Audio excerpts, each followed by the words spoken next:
नमस्कार साधकों, स्वागत है आपका गुप्त रहस्य मंदिर में, जहां ज्ञान केवल सुना नहीं जाता, अनुभव किया जाता है।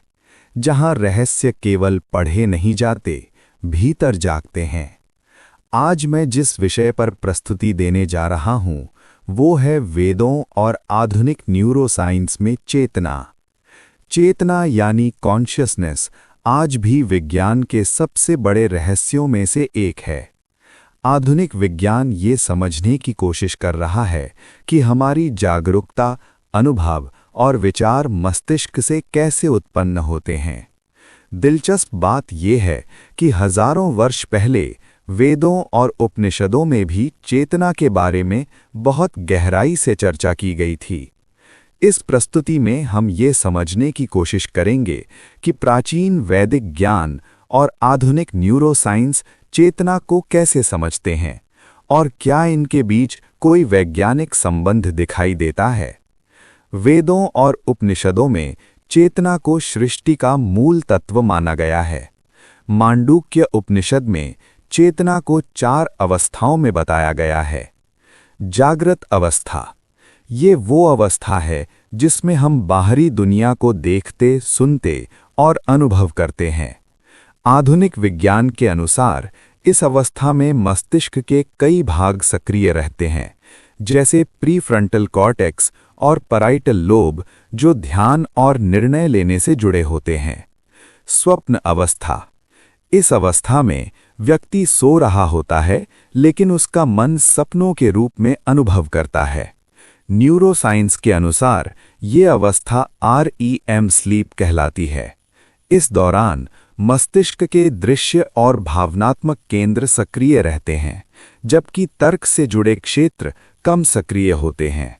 सुषुप्ति अवस्था, ये गहरी नींद की अवस्था होती है, जिसमें व्यक्ति को न सपने याद रहते हैं और न ही बाहरी दुनिया का अनुभव।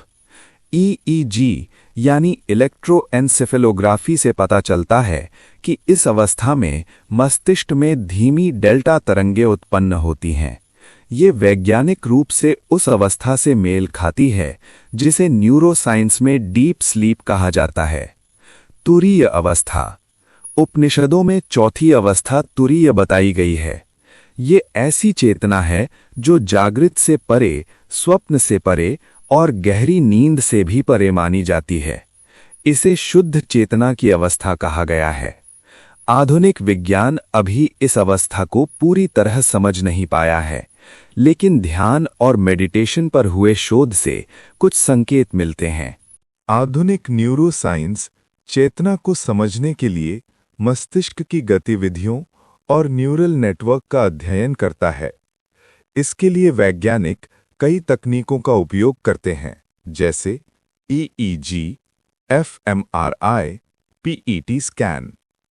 इन तकनीकों की मदद से वैज्ञानिक ये देखते हैं कि किस प्रकार के विचार या अनुभव के दौरान मस्तिष्क के कौन से भाग सक्रिय होते हैं। ग्लोबल वर्कस्पेस थ्योरी, ये सिद्धांत बर्नार्ड बार्स द्वारा प्रस्तावित किया गया था।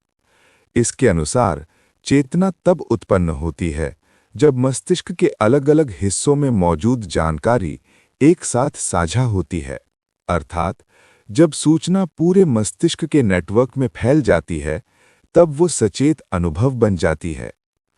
इंटीग्रेटेड इंफॉर्मेशन थ्योरी, ये सिद्धांत न्यूरोसाइंटिस्ट जूलियो टोनोनी ने दिया।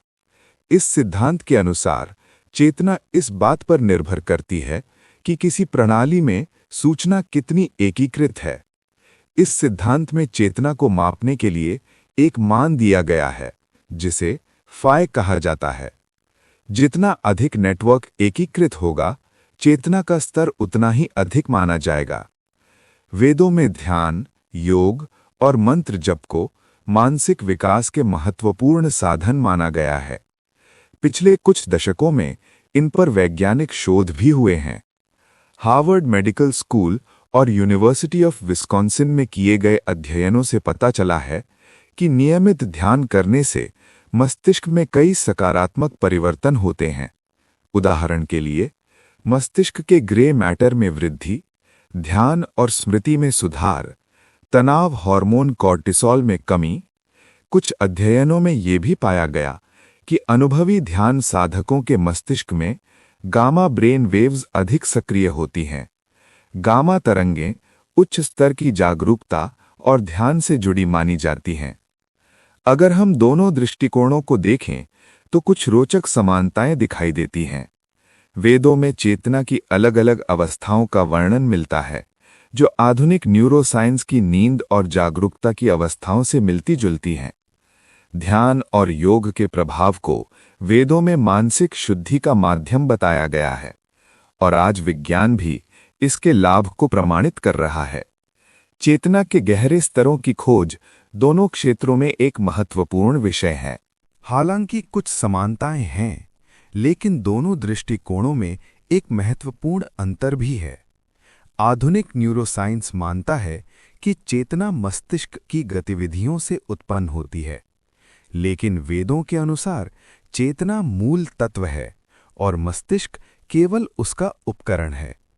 ये अंतर हमें एक गहरे दार्शनिक प्रश्न तक ले जाता है। दार्शनिक डेविड चाल्मर्स ने चेतना की समस्या को हार्ड प्रॉब्लम ऑफ कॉन्शियसनेस कहा है। ये प्रश्न है कि मस्तिष्क की भौतिक गतिविधियां हमारे अनुभव और जागरूकता को कैसे उत्पन्न करती हैं। उदाहरण के लिए, हमें रंग लाल क्यों दिखाई देता है? संगीत सुनते समय भावनाएं क्यों उत्पन्न होती हैं?